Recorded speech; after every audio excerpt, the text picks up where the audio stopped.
Bismillahirrahmanirrahim. Bismillahirrahmanirrahim. Allahumma salli ala Sayyidina Muhammadin al-Fatih Muhammadin al-Fatih lima ughliqa wal khatimi lima sabaqa nasrul haqqa bil haqqi lima ila siratikal mustaqim hadi siratikal wa mustaqim ala alihi wa ala alihi haqqa qadrihi haqqa qadrihi wa miqdarihil azim. wa miqdarihi. Assalamualaikum warahmatullahi ta'ala wabarakatuh. A'udzu billahi minasyaitonir rajim. Bismillahirrahmanirrahim. Allahumma shalli ala sayyidina Muhammadin wa ala ali Muhammadin wa sallim. Nasihat dari beliau insyaallah. Allah Allah Allah Allah Allah Allah Aziz Allah Allah Allah Allah Allah Allah Allah Karim Allah Allah Allah Allah Allah Allah Allah Subhanallah Allah Allah Allah Allah Allah Allah Sultan Allah. A'udzu billahi minasyaitonir rajim. Bismillahirrahmanirrahim. Nawaitul arba'in, nawaitul i'tikaf, nawaitul khalwah, nawaitul uzlah, nawaitul riyadhah, nawaitul suluk lillahi ta'ala al-'azim fi hadzal masjid. Atiullah wa atiur rasul wa ulil amri minkum. Ta'atilah Allah, ta'atilah Nabi sallallahu alaihi wasallam, Sayyidina Muhammad sallallahu alaihi wasallam, dan taatilah mereka yang memiliki otoritas. Saat kita mematuhi apa yang Allah Subhanahu wa taala perintahkan kepada kita, kita pun akan selamat. Saat kita tidak patuh, kita pun akan memiliki masalah kemanapun kita pergi. Dia berfirman, taatilah diriku, taatilah Rasul, dan taatilah otoritas di antara kalian. Jadi ketaatan dan kepatuhan merupakan kewajiban bagi kita, merupakan suatu disiplin bagi diri kita di setiap saat dalam kehidupan kita. Begitu banyak orang di dunia ini, mereka tengah mencari hakikat dan kebenaran. Ada sejumlah 6 miliar manusia saat ini. Setiap orang di antara mereka memiliki hakikat dan kebenaran itu bergantung pada ide-ide dan pikiran yang ada dalam diri mereka. Padahal pikiran itu berukuran lebih kecil dari sebiji kaca. Otak yang kita miliki, otak bergerak itu adalah berukuran seperti ini, melambangkan sesuatu yang sangat kecil, jangan beli. Tak lebih besar daripada itu. Tetapi seperti yang kita pahami dari ilmu pengetahuan dan penemuan saat ini, bahwa dalam otak kita terdapat sebuah biji kecil, seperti sebuah chip kecil atau kepingan kecil, sangat kecil yang ditanam di situ, lebih kecil dari biji kacang nanti, yang memiliki fungsi lebih banyak daripada apapun lainnya dalam alam semesta ini. Di zaman ini, jika kalian ingin membuat suatu piranti lunak untuk suatu komputer, kalian mesti mengumpulkan ratusan dan ratusan insinyur untuk membuat bagi kalian suatu piranti lunak khusus untuk keperluan yang khusus pula. Sebagaimana kalian sekarang dapat menjumpai ratusan piranti lunak yang untuk membuatnya diperlukan ratusan, ribuan, bahkan jutaan insinyur dari segenap penjuru dunia. Maka bagaimana pendapat kalian untuk membuat suatu piranti keras? Tentu saja serupa dengan itu. Diperlukan jutaan dan jutaan insinyur. Namun tetap saja hingga saat ini mereka belum mampu meraih level tertinggi dalam teknologi.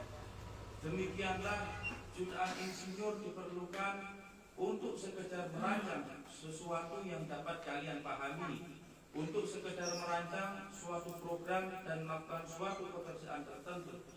Maka bagaimana pula pendapat kalian tentang sang insinyur, jika kita dapat menyebutnya, jika kita dapat menyebut dalam kurung Allah Subhanahu wa taala seperti ini.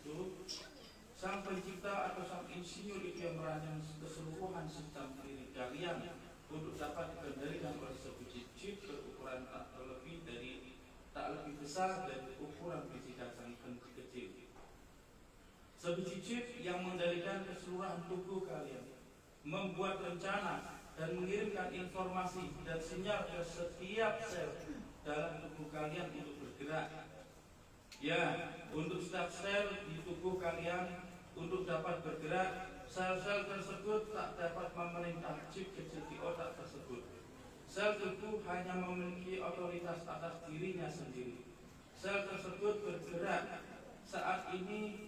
Sel tersebut bergerak saat ia diperintah oleh chip kecil yang ada dalam otak kita tersebut. Tolong, coba kalian redupkan cahaya lampunya sedikit. Lihat ke atas, ke langit-langit. Dapatkah kalian menghitung bintang-bintang tersebut? Terangkan lagi cahaya lampu. Jika kita kembali sebentar ke apa yang telah kita bicarakan sebelumnya, yaitu setelah kita tunjukkan keagungan Sang Pencipta bahwa setiap orang tengah mencari hakikat dan kebenaran tersebut. Kita tengah berada dalam suatu perjalanan mencari, dan kita akan bahagia bila perjalanan tersebut telah mencapai sesuatu hakikat kebenaran yang membuat kita bahagia. Setiap orang di sini berbahagia ketika mendengar musik. Musik tadi dibuat dan diciptakan oleh manusia. Setiap orang di sini amat bahagia mendengarnya, dan musik itu mempersiapkan kita untuk mendengar lebih lanjut dan untuk merasakan keagungan Tuhan kita dalam menghadapi ilahi. Maka kemudian saat kita meredupkan cahaya lampu, semua bintang-bintang di langit menunjukkan keberadaan mereka. Pemilik restoran ini telah menghiasi segenap penjuru atap atau langit-langitnya dengan bintang-bintang ini, sehingga jika kalian mematikan cahaya lampu, kalian dapat melihat bintang gemintang di mana-mana. Kini saya menantang siapapun untuk menghitung jumlah mereka, sekalipun lukisan bintang-bintang ini dibuat oleh manusia.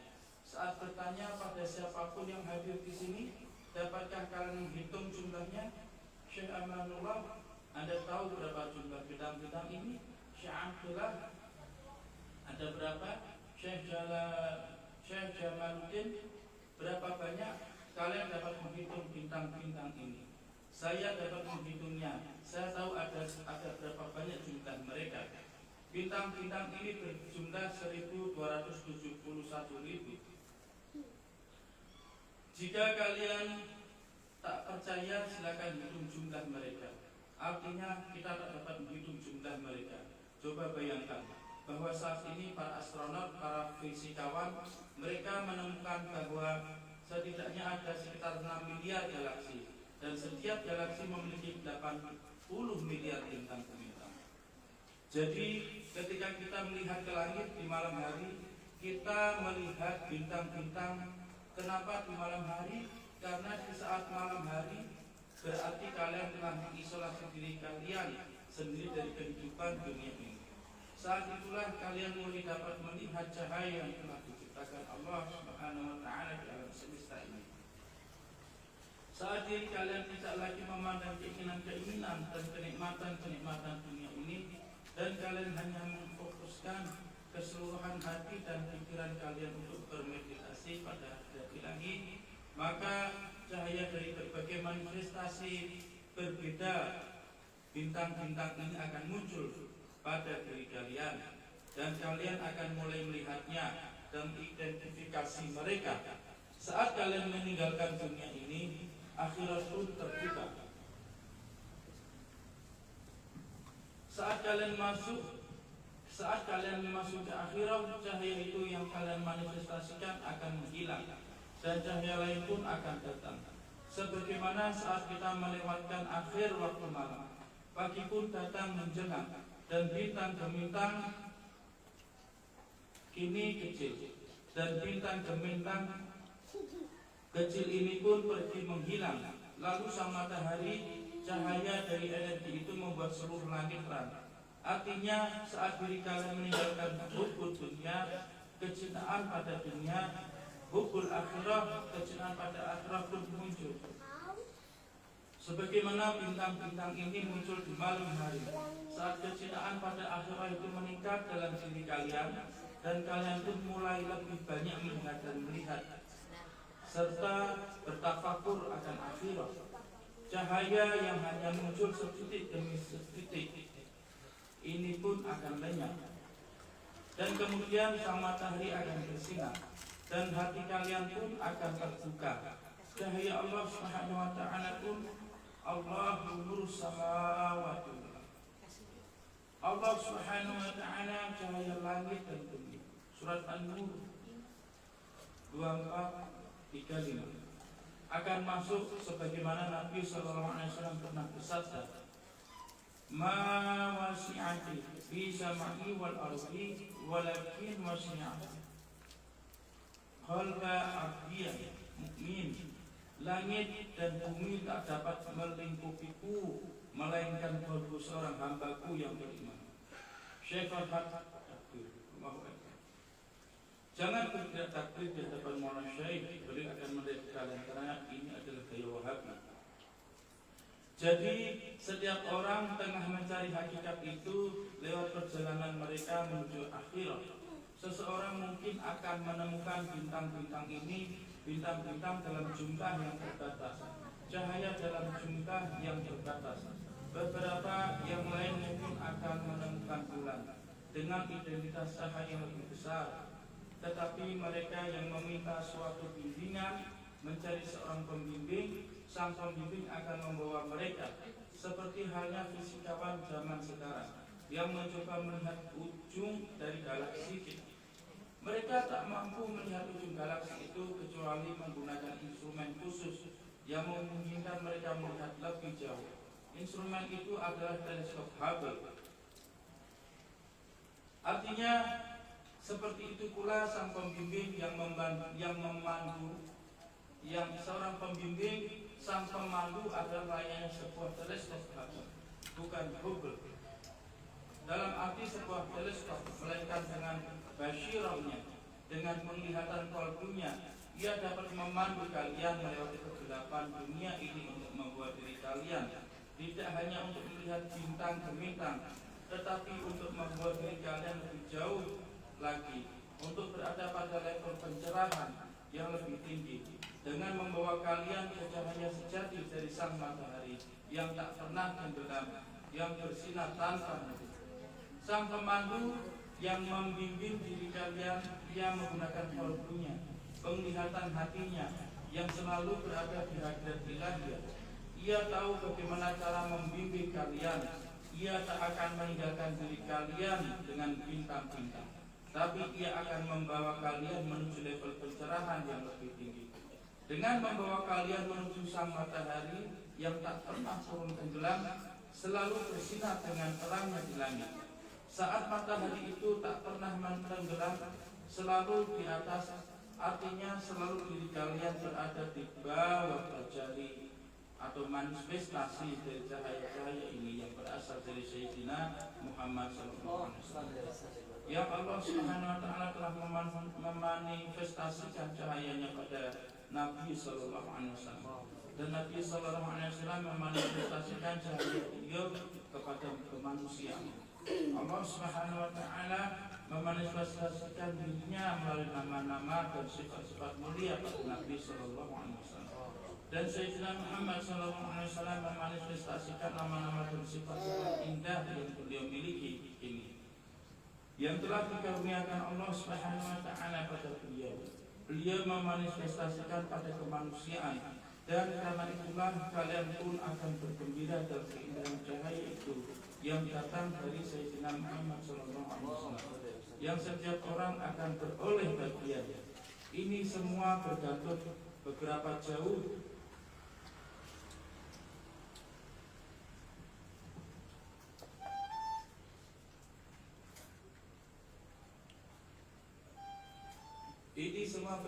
seberapa jauh dari kalian menerima bimbingan sang syekh atau sang guru.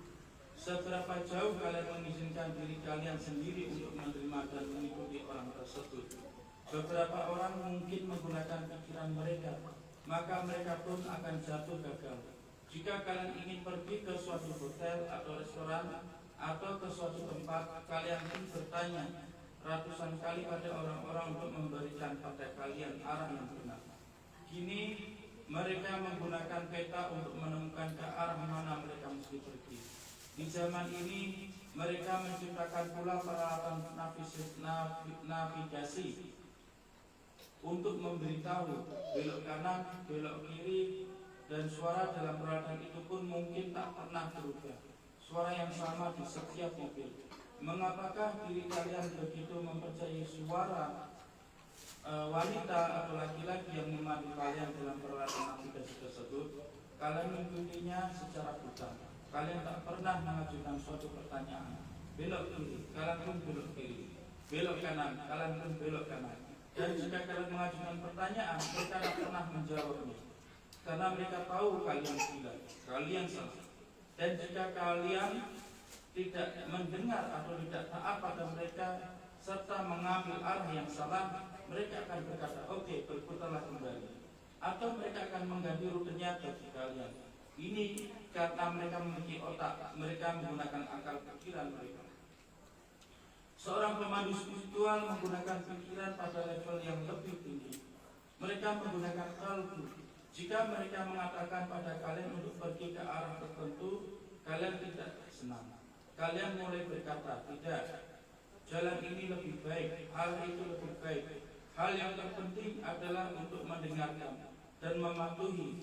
Jika kalian mendengar, isma'u wa'au isma'u wa'au fa'un fa'idu dan kasiru.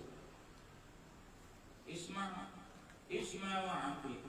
Nabi Sallallahu Alaihi Wasallam dan juga nabi-nabi lainnya saat Jibril Alaihissalam datang, mereka pun mendengar dan mematuhi.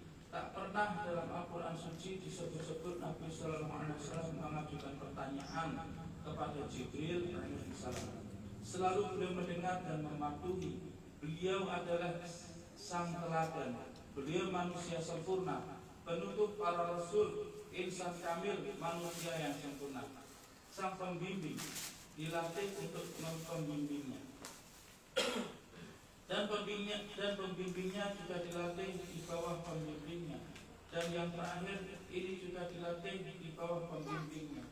Demikian seterusnya melalui suatu jalur hingga Nabi Sallallahu Alaihi Wasallam dalam suatu rantai bersambung yang tak pernah putus.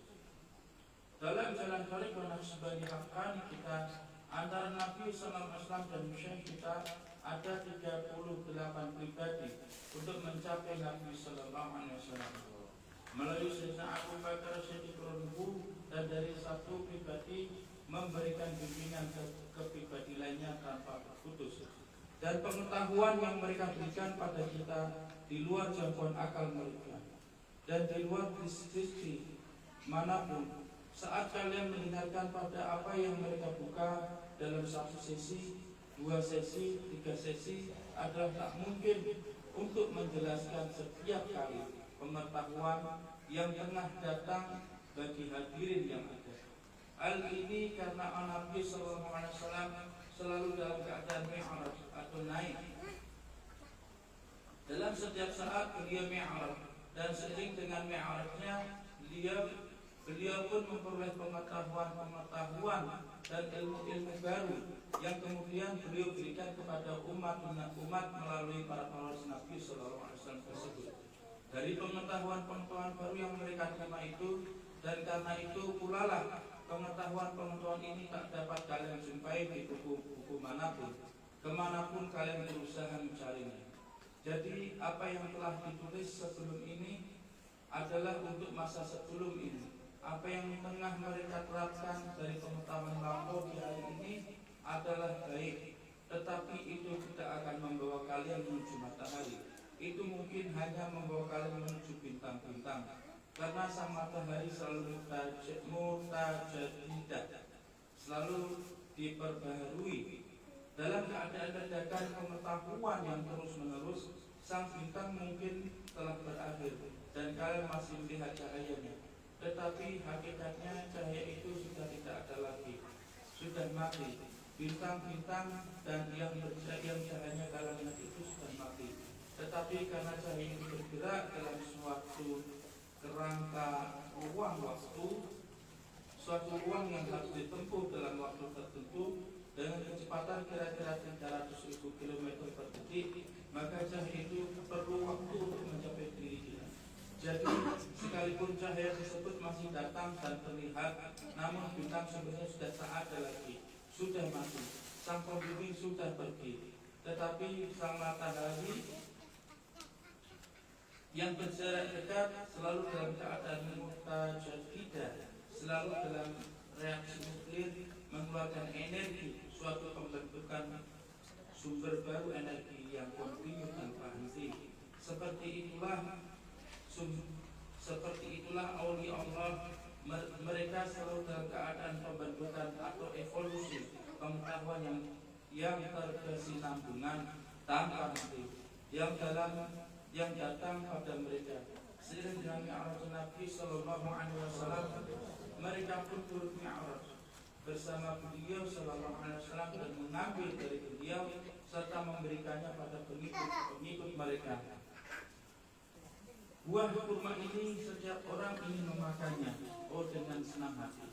Namun jika kalian membiarkannya di sini selama 1 tahun, tak seorang pun ingin menyentuhnya. Orang akan berkata, oh ini sudah tua, sudah membusuk dari waktu lampau. 1 tahun yang lalu, kita butuh yang baru, yang segar. Aulia Allah seperti itu pula. Mereka memberikan pada kalian pengetahuan yang segar. Mereka yang mencari hakikat dengan cara yang lain, mungkin akan mereka temukan. Tetapi hakikat itu adalah suatu waktu itu. Tetapi hakikat itu adalah untuk waktu itu, bukan untuk waktu ini, di mana dan saat mana kalian tengah hidup sekarang. Karena itulah Nabi Sallallahu Alaihi Wasallam bersabda, Ana hayyun Toriyun fi qabri. Aku hidup dengan segar di kuburku. Beliau mencapai umat dengan segera. Beliau hidup man shalla alayya Rabu azza wa jalla alayya ruhi hatta usalli alaihi. Barang siapa bersolat atasku, Allah Subhanahu wa ta'ala akan mengembalikan pada ruhku agar aku dapat menjawab salam orang tersebut. Artinya menurut Imam Suyuti, ruh Nabi Sallallahu Alaihi Wasallam tidak akan pernah meninggalkan tubuh beliau. Ini adalah suatu track record. Mungkin berasal dari suatu zaman batu. Mungkin beberapa orang ingin menggunakan peralatan zaman batu. Oke, boleh saja. Tetapi itu berarti kalian dari zaman batu. Beberapa orang lain mungkin menggunakan alat seperti ini. Orang yang dapat mereka ribuan dan ribuan jam. Seperti sekarang ada iPod yang dapat menyimpan ratusan ceramah atau surat, dan orang-orang pun dapat mendengarkan dan menikmatinya. Dengan ini tidak bisa. Dengan yang ini tidak bisa. Aulia Allah di hari kemarin adalah di atas kepala saya. Tetapi pengetahuan hari ini yang diberikan pada aulia Allah yang hidup di zaman ini jauh lebih cepat daripada apa yang ada sebelumnya. Jadi untuk siapa saja yang menggunakan teknologi aulia Allah yang penuh, ketahuilah bahwa ada teknologi baru yang lebih modern yang dimiliki aulia Allah hari ini, yang lebih baik untuk digunakan daripada teknologi yang kuno. Ini adalah suatu gelas. Berapa mil kalian dapat mengisinya? Sangat sedikit. Ukurannya tidaklah cukup besar untuk dapat diisi banyak. Botol ini berapa banyak dapat diisi? 1 liter atau 1,5 liter? 1,5 liter. Jika saya punya sebuah botol, apa gunanya sebuah gelas? Jadi jika kalian pergi ke seorang syekh yang dia cuma memiliki pengetahuan sebanyak 1 gelas, kalian pun cuma mendapat 1 gelas. Karena dulu tak ada teknologi untuk membuat botol. Sebagaimana saat ini ada botol plastik, kalian dulu tak punya botol plastik. Bagi Allah masa sekarang Allah Subhanahu wa ta'ala memberikan pada mereka kekuatan yang dahsyat untuk dapat memperluas kalkul kalian. Cukup dengan selintas pandangan mereka ke kalkul kalian untuk membuatnya seluas alam semesta ini dan mengisinya dengan pengetahuan langit, dengan pengetahuan surgawi. Aulia Allah pada masa lalu memiliki kekuatan sebesar itu. Mereka tak dapat memperluas sebagaimana aulia Allah zaman ini dapat memperluas hal itu. Dan jangan kalian katakan, oh Syekh, apa yang Anda katakan, kita memiliki banyak sekali wali-wali besar. Dengan segenap hormat, saya tentu saja tidak memiliki wali-wali yang besar, tetapi wali besar di masa lalu berbeda dengan wali besar di hari ini. Di masa lalu tak ada mobil, mereka menggunakan unta dan kuda, ya bukan. Mereka selalu lakukan perjalanan dengan kecepatan seperti mereka pun tidak memiliki pesawat ataupun roket. Dan kini kalian memiliki sains yang lebih tinggi, yang Nabi SAW tidak menyebutkannya dulu, tetapi mereka tersimpan sebagaimana suatu rahasia dalam Al-Quran suci dan hadis suci. Karena bukanlah saatnya untuk dibuka. Di saat itu dahulu, kini pengetahuan itu dibuka bagi aulia Allah. Karena itu kini kalian dapat menjumpai berbagai penemuan dalam Al-Quran dan hadis suci yang ditemukan oleh para ilmuwan. Apa yang dikatakan oleh Nabi Sallallahu Alaihi Wasallam 1400 tahun lampau ditemukan saat ini, tetapi beliau tidaklah menyebutkannya pada sahabat atau aulia Allah sebelum ini. Beliau baru menyebutkannya pada aulia Allah di zaman sekarang. Ada hal-hal yang Maulana izinkan, Maulana Syekh Muhammad Nazim Adil Al-Musafani Rasulullah, semoga Allah SWT memberikan pada beliau umur panjang yang beliau diizinkan bagi kita untuk membicarakannya. Tetapi ada pula hal-hal yang tidak beliau izinkan. Grand Syekh Abdullah Faisal Al-Bustani Rasulullah, semoga Allah SWT merahmati ruh beliau. Beliau mengizinkan Maulana Syekh Nazim Rasulullah saat itu, yang kami sendiri dapat melihatnya saat itu. Alhamdulillah, kami berada bersama mereka saat itu. Bahwa beliau mengizinkan Maulana Syekh Nazim Rasulullah untuk mengatakan hal-hal tertentu dan tidak mengizinkan untuk mengatakan hal-hal lain yang beliau Rasulullah tak izinkan untuk mengatakannya. Karena orang-orang tak mampu, hati mereka tak mampu diisi lebih dari satu gelas. Dan ketika itulah kalian tak dapat tak dapat memberikan lebih banyak lagi, atau orang-orang yang akan mampu memahaminya menjadi terlalu banyak membuat mereka. Katakanlah sebagai contoh pengetahuan di Asia Tengah, pernah ada seorang guru bernama Barbaji, dan ia berusaha mencari hakikat, dan ia pun mengembangkan suatu sistem yang disebut Enegram. Dan karena beliau mengunjungi banyak dari aulia Allah di Asia Tengah dan mampu belajar berdasarkan kapasitas dirinya, ia pun muncul dengan ide akan deretan 9 titik. Dan 9 titik ini yang ia berhasil menemukannya sebenarnya mereka adalah, tetapi ia tidak mengatakannya. Ia tidak tahu saat itu sekitar 80 tahun yang lalu dari mana 9 titik ini muncul, tetapi ia mengkategorikan mereka menjadi tingkatan-tingkatan spiritual yang berbeda untuk dicapai, hingga mereka dapat mencapai level disiplin tertinggi dan keseimbangan equilibrium. Ia pun menggambarkannya dalam dimensi yang linear, dimanapun mulai berbicara bahwa segala sesuatunya dapat diraih berdasarkan levelnya yang berbeda. Tetapi apakah itu yang dinamakan linear